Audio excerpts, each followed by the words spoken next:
کہ اس کے اندر بقرہ کا، گائے کا ایک قصہ ہے جو بنی اسرائیل کے زمانے میں جو واقعہ پیش آیا، تو اس کی نسبت سے اس کو سورۃ البقرہ بھی، اس کا سورۃ البقرہ اس کا نام ہے۔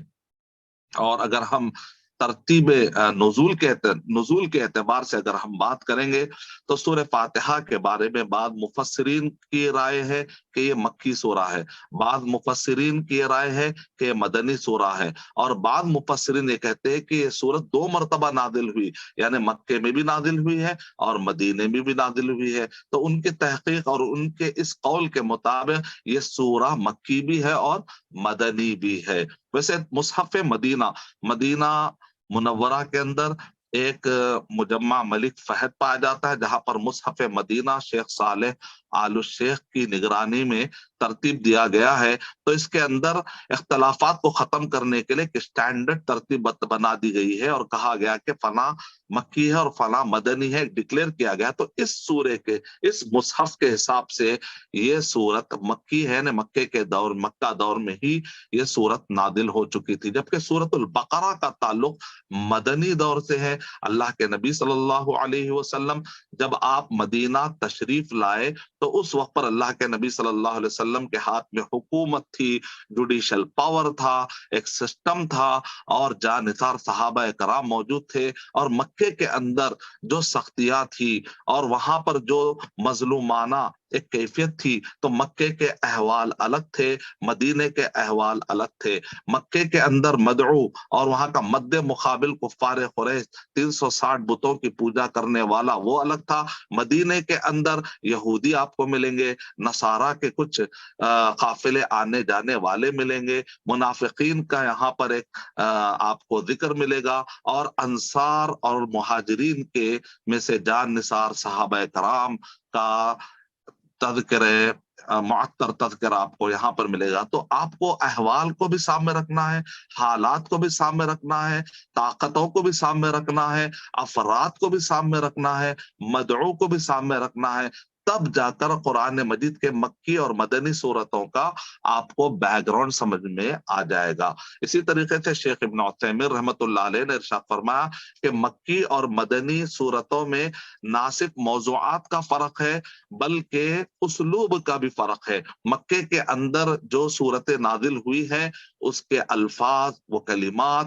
وہ اس کے اندر اعجاز کے پہلو کے حساب سے اگر آپ دیکھیں تو الفاظ مکے کے اندر وہ بڑے جامع الفاظ ہیں اور بہت ہی معنویت والے، یعنی کہ وہاں کی عربی آپ کو تھوڑی سی سخت لگے گی، اور جبکہ مدینے کی جو عربی ہے وہ سہل ہے، کیونکہ یہاں پر قوانین ہے، مدینے کے اندر قوانین بتائے جا رہے ہیں، اور جبکہ مکے کے اندر توحید، رسالت، آخرت کی یاد دہانی، اور یہاں پر کفار قریش جو اپنے عربی زبان پر جن کو بڑا فخر تھا، وہ لغت الذات ہونے کے قائل تھے، وہ کہتے تھے کہ ہم ذات کہہ سکتے ہیں، باقی کے لوگوں کو وہ عجم کہتے تھے۔ تو یہاں پر ایک فخر تھا، یہاں پر ایک غرور تھا، یہاں پر ایک تکبر تھا، یہاں پر لینگویج اور ان کی زبان پہ، ان کے شاعری پر، معلقات پر ان کو فخر تھا، ان کو اپنی تاریخ، اپنے کھنڈرات، اپنے گھوڑوں، اور اسی طریقے سے ابراہیم علیہ السلام کی نسبت سے فخر تھا۔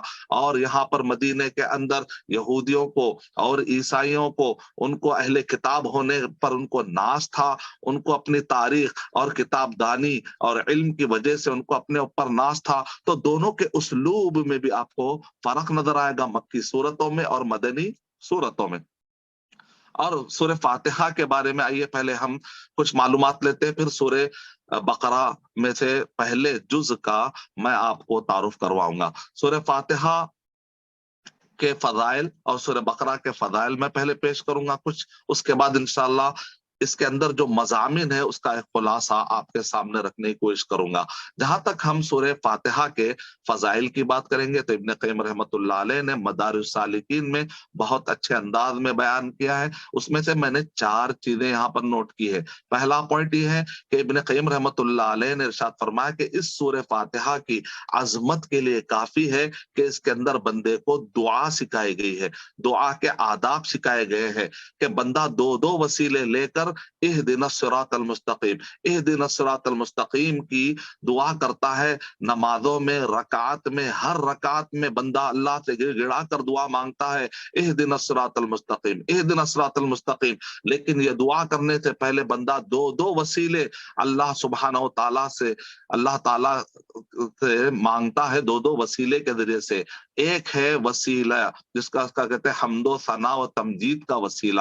حمد و ثنا یعنی کہ اللہ کی تعریف کر رہا ہے بندہ، اللہ کی بڑائی بیان کر رہا ہے، اور اللہ سبحانہ و تعالیٰ کے قدوس ہونے کی اور اللہ سبحانہ و تعالیٰ کی پاکی اور بڑائی بیان کر رہا ہے. الحمدللہ رب العالمین الرحمن الرحیم مالک یوم الدین. تو یہاں تک بندہ اللہ تعالیٰ کی صفتوں کے ساتھ، اللہ کے ناموں کے ساتھ اللہ کی تعریف بیان کر رہا ہے. پھر اس کے بعد بندہ یہاں پر دوسرا وسیلہ لے رہا ہے، ایاک نعبد و ایاک نستعین. اس کو کہتے ہیں وسیلہ عبودیت و توحید. اس کا نام ہے وسیلہ عبودیت و توحید. تو ابن قیم رحمۃ اللہ علیہ نے کہا دو بڑے وسیلے بندہ کیوں لے رہا ہے؟ کیونکہ زندگی کی سب سے عظیم دعا مانگنے جا رہا ہے. یہاں وہ کھانے پینے کی دعا نہیں مانگ رہا ہے، کیونکہ اللہ نے اس کو عقل دی ہے تو وہ عقل سے دعا کرتا ہے، محنت کرتا ہے، کماتا ہے. لیکن یہاں پر ایک ایسی چیز بندہ مانگ رہا ہے جس کو ہدایت کہتے ہیں، ہدایت ارشاد، ہدایت توفیق، ہدایت استقامت. اہدنا الصراط المستقیم. تو یہاں پر دعا چونکہ اس کے اندر سکھائی جا رہی ہے، تو ابن قیم رحمۃ اللہ علیہ نے کہا کہ یہ اس کی پہلی فضیلت ہے کہ بندے کو دعا کا طریقہ اور سلیقہ سکھایا جا رہا ہے.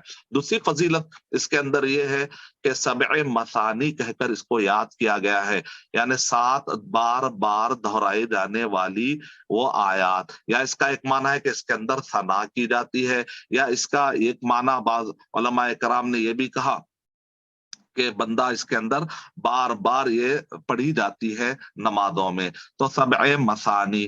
سنن ترمذی میں کہا اللہ کے نبی صلی اللہ علیہ وسلم نے جو الفاظ ادا کیے ہیں وہ اس الفاظ پہ غور کیجئے کہ ایسی صورت ہے نہ انجیل میں نہ تورات میں، خود فرقان میں، خود قرآن مجید میں بھی اس کے مثل نازل نہیں ہوئی ہے. تو آپ اسے اندازہ لگائیے کہ قرآن مجید میں اللہ تعالیٰ نے ارشاد فرمایا وَلَقَدْ آتَيْنَاكَ سَبْعًا مِّنَ الْمَثَانِي وَالْقُرْآنَ الْعَظِيمِ. یعنی ایک طرف 113 سوروں کو والقرآن العظیم کہہ کر یاد کیا گیا، اور دوسری طرف سورہ فاتحہ کو. گویا کہ 113 سورتوں کے برابر میں پلڑے میں سورہ فاتحہ کو رکھا گیا. اسی لیے کہتے ابن تیمیہ رحمۃ اللہ علیہ نے ارشاد فرمایا پوری آسمانی کتابوں کا خلاصہ قرآن مجید میں ہے، اور پورے 113 سورتوں کا خلاصہ سورہ فاتحہ میں ہے. سورہ فاتحہ کے لیے تیسری فضیلت یہ ہے کہ اس کو شفا کہہ کر اور رقیہ کہہ کر بھی یاد کیا گیا ہے، جیسا کہ احادیث پڑھنے سے پتہ چلتا ہے.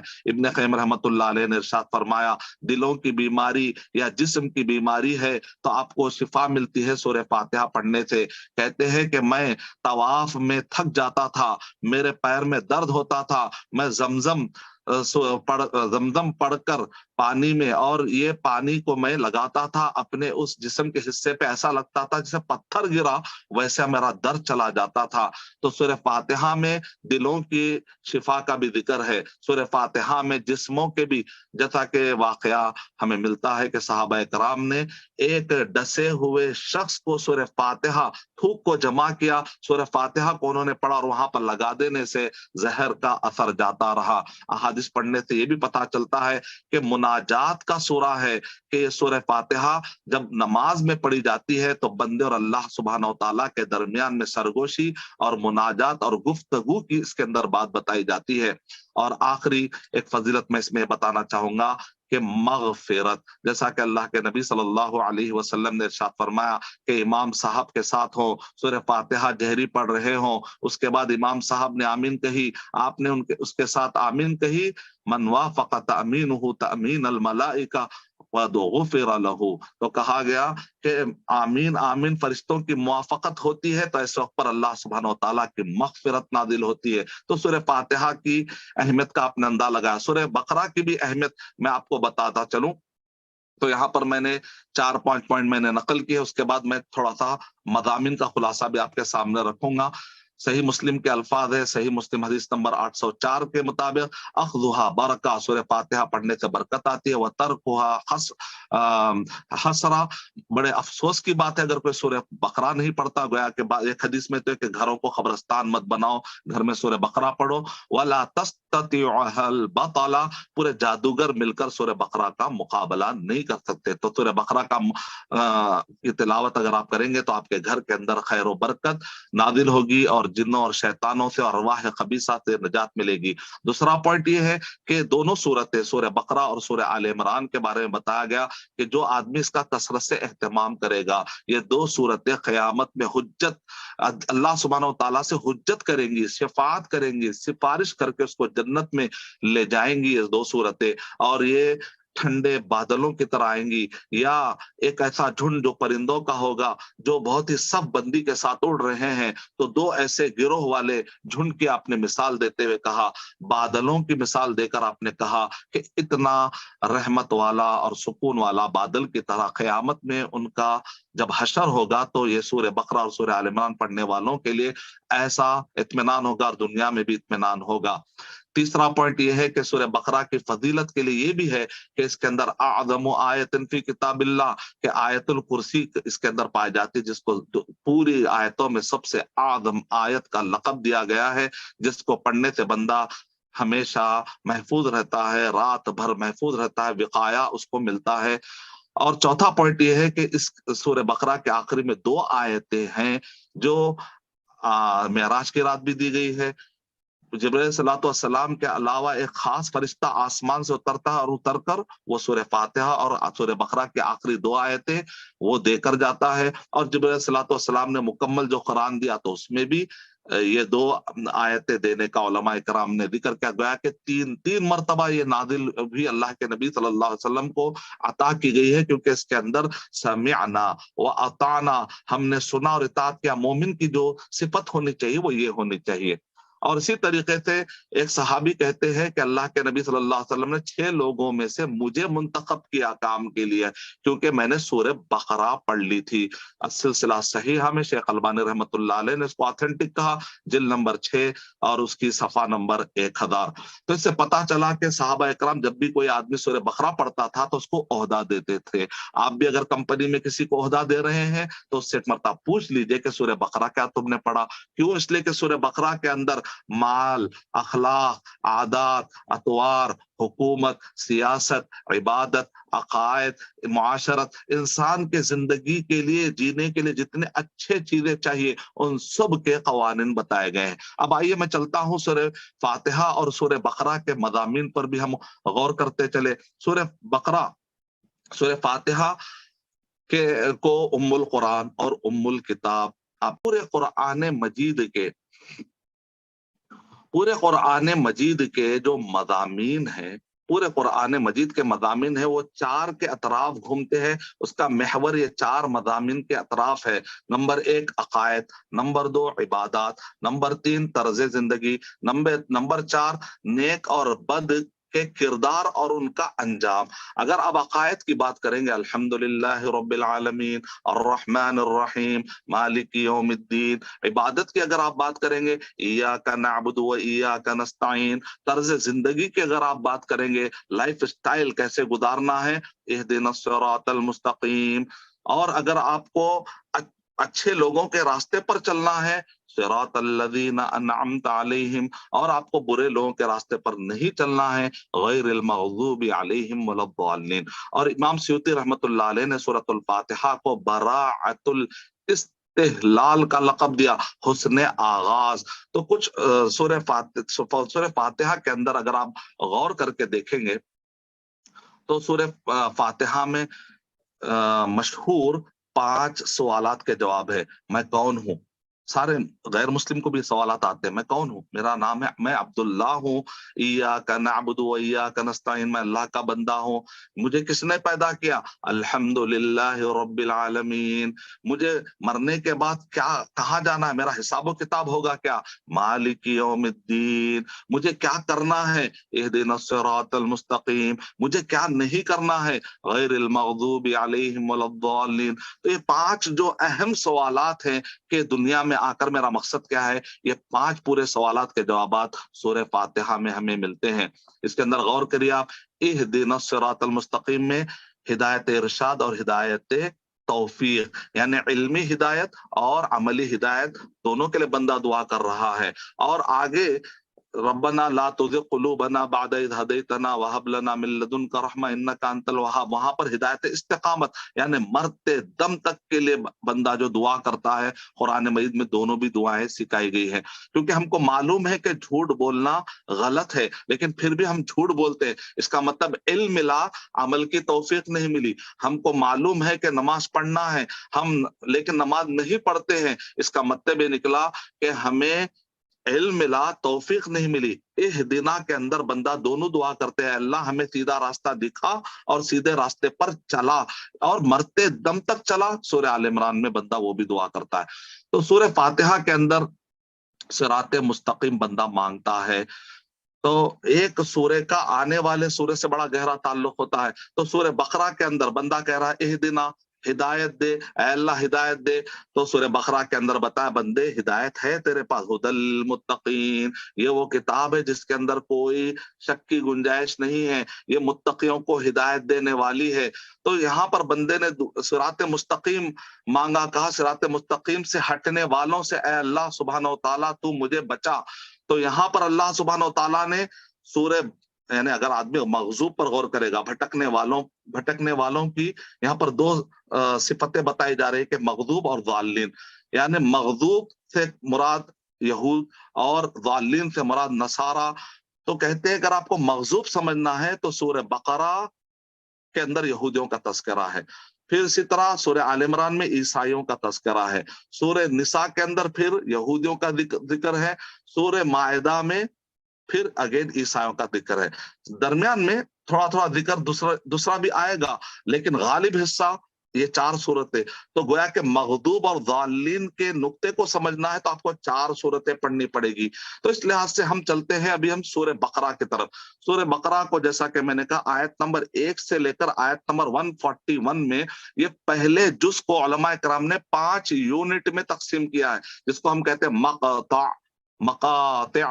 یونٹ کا مطلب ہوتا ہے کہ ایک ایسا یونٹ جس کے اندر ایک ٹاپک پر ایک گفتگو مکمل ہو جائے، اس محور پر ایک گفتگو مکمل ہو جائے، یہ پہلا یونٹ ہے۔ آیت نمبر 1 سے لے کر آیت نمبر 39 تک یونٹ 1 ہے، آیت نمبر 39 سے لے کر آیت نمبر 48 تک یونٹ 2 ہے، آیت نمبر 48 سے آیت نمبر 73 تک یونٹ 3 ہے، آیت نمبر 73 سے آیت نمبر 123 تک یہ یونٹ 4 ہے، اور آیت نمبر 123 سے 141 تک یہ یونٹ 5 ہے۔ تو یہ 5 یونٹ میں ہے۔ اگر ہم پہلے یونٹ کی بات کریں تو پہلے یونٹ میں بتایا جا رہا ہے کہ قرآن مجید نازل ہوتے ہی انسانوں کے ہمیں 3 رویے ملتے ہیں۔ قرآن مجید کی تعلیمات کو لے کر انسانوں کے 3 رویے ملتے ہیں، کوئی متقی بن گیا، کوئی کافر بن گیا، کوئی منافق بن گیا۔ تو یہاں پر ہم کو تعلیم دی جا رہی ہے، قرآن مجید کے پڑھنے والے کو خبردار کیا جا رہا ہے، چوکنا رہنا، شیطان کہیں تمہیں کافروں کے گروہ میں یا منافقین کے گروہ میں نہ دھکیل دے، بلکہ تم متقیوں والے راستے کو اپناؤ۔ وہاں پر کہا صراط الذین انعمت علیہم، اور یہاں پر متقین کہہ کر مزید وضاحت کی جا رہی۔ ہر سورے کا آپس میں بڑا گہرا تعلق ہوتا ہے۔ شیخ ابن عثیمین رحمۃ اللہ علیہ نے فرمایا سورہ بقرہ کے شروع میں متقیوں کی 6 صفتیں بتائی گئی ہیں، لیکن قرآن مجید میں نے تلاش کیا تو مجھے 200 صفتیں ملی۔ اللہ اکبر۔ سورہ مومنون پڑھ لیجئے، سورہ معارج پڑھ لیجئے، متقیوں کی صفتیں ہیں۔ ان صفتوں کو اپنانا ہے، ان صفتوں کو اپنے زندگیوں میں لانا ہے۔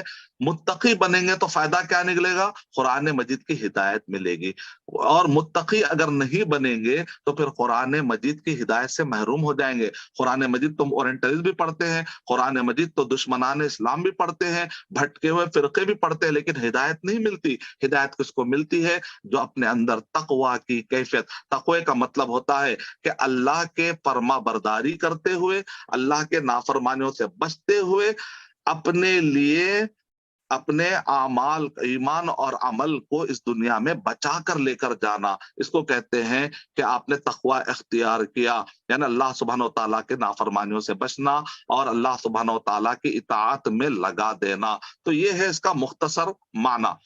تو سورہ بقرہ کے شروع میں جیسے قرآن میں نازل ہوا تو ہمیں 3 رویے مل گئے، متقی، کافر اور اسی طرح منافقوں کے۔ تو بتایا جا رہا ہے کہ یہ کوئی عجیب بات نہیں ہے۔ آدم علیہ السلام کو بھی جب اللہ تعالیٰ نے پیدا کیا تھا تو اس وقت پر بھی کچھ رویے دیکھنے میں آئے ہیں۔ اس میں سے ایک رویہ آپ کو ملتا ہے کہ آدم علیہ السلام کو جب فرشتوں نے سوالات کیے، اور وہاں پر یہ بتا کہ ابلیس کا وہاں پر رویہ بتایا گیا۔ آدم علیہ السلام سے بھی چوک ہوئی، لیکن ہوا کیا، فرشتے اور آدم علیہ السلام چوک کرنے کے بعد رجوع کرتے ہیں، لیکن ابلیس رجوع نہیں کر رہا۔ تو بتایا جا رہا ہے کہ دیکھو تم رجوع کرنے والے بنو۔ تو آیت پہلی یونٹ کے اندر آپ دیکھتے ہیں تو یہ نہ صرف قرآن مجید کا ذکر ہے بلکہ اس کے پیغام کا بھی ذکر ہے، وہ ہے توحید، رسالت، آخرت۔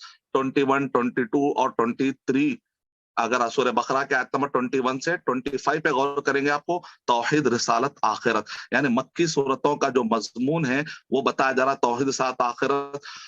اور اس کے بعد یونٹ نمبر 2 میں آپ جاتے ہیں تو وہاں پر ہے آیت نمبر 39 سے لے کر 48 میں کہ ابلیس کی انڈیویجل مثال دی جا رہی تھی۔ اب یہاں پر بحثیت قوم، نافرمانی والی قوم کی ایک مثال دے کر سمجھایا جا رہا ہے کہ دیکھو اے لوگو، تم نہ بنی اسرائیل کے نافرمانوں کی طرح بنو، نہ ابلیس کی روش اختیار کرو۔ اور اس کے بعد یونٹ نمبر 48 سے لے کر 73 تک ماضی کے یہودیوں کا ذکر ہے۔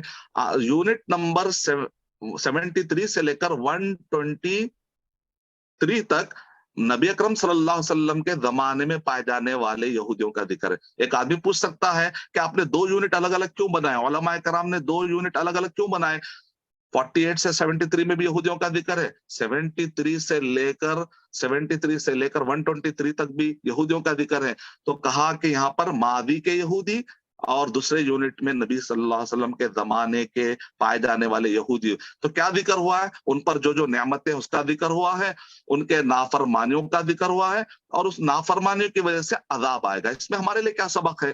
اگر بنی اسرائیل نافرمانی کریں گے اور اللہ کے عہد و پیمان کو پورا نہیں کریں گے تو ان پر عذاب آئے گا۔ تو اے مسلمانوں، کیا تم پر عذاب نہیں آئے گا؟ آج مسلمانوں پر عذاب آ رہا ہے، تو ارے کیوں آ رہا ہے ہم پر عذاب؟ تو پڑھیے سورہ بقرہ سے سبق لیجئے۔ جب بنی اسرائیل نے ہٹ درمی کی، نافرمانیاں کی، تو کیسے ان کو اللہ تعالیٰ نے عذاب چکائے۔ اور آخری یونٹ ہے آیت نمبر 123 سے لے کر 141 تک کہ یہاں پر کامیاب لوگوں کا ذکر کیا جا رہا ہے، ابراہیم علیہ السلام، اسماعیل علیہ السلام، یعنی کہ منزل اسلام کو لے کر چلنے والے کامیاب، نبیوں کے راستے پر چلنے والے کامیاب، اور مبدل اسلام کو بدل کر چلنے والے، چاہے یہود ہو، چاہے نصارہ ہو، یا 72 فرقے ہوں، ان سب کے روش پر مت چلو۔ سورہ بقرہ کے اندر ہمیں یہ بتایا گیا ہے۔ امام رشید رضا رحمت اللہ علیہ کہتے ہیں المنار کے اندر کہ سورہ بقرہ کو 2 حصوں میں بانٹ دو، ایک حصے میں امت دعوت کا ذکر ہے، دوسرے حصے میں امت اجابت کا ذکر ہے۔ سورہ بقرہ کو 2 حصوں میں بانٹ دو، ایک حصے میں تاریخ بتائی جا رہی ہے کہ اہل کون اور نا اہل کون، اور دوسرے حصے بتایا جا رہا ہے کہ وہ اہل بننے کے لیے کیا کیا قوانین پر عمل کرنا ہے۔ کل جو عالم صاحب، پرسوں جو عالم صاحب آپ کے پاس آئیں گے، وہ دوسرے پارے اور تیسرے پارے میں ان قوانین کا ذکر کریں گے۔ میں نے تاریخی پس منظر کھینچا کہ اہل کون اور نا اہل کون، بنی اسرائیل میں نا اہل کون تھے، اور پھر وہ انبیاء کرام کا صحیح راستہ کیا تھا وہ میں نے بتایا۔ 1 منٹ میں تھوڑے سے نافرمانیوں کا ذکر کرتا ہوں کیونکہ درمیان میں میرا 1 منٹ گیا تھا۔ دیکھیں یہاں پر میں نے فہرست بنائی میری کتاب میں، نافرمانیاں 9، نعمتیں 9، اور اللہ کے عذاب کا ذکر ہے۔ نمبر 1 ساری مخلوقات پر فضیلت ملی، نمبر 2 سمندر میں راستے بنا کر فرعون اور اس کے لشکر سے نجات، نمبر 3 40 دن کے لیے موسیٰ علیہ السلام کو وحی و ہدایت کے انتظام کے لیے طور پر مدعو کیا گیا، نمبر 4 معافی ملی بچڑے کے عبادت کے بعد، نمبر 5 کتاب و فرقان تورات عطا کی گئی، نمبر 6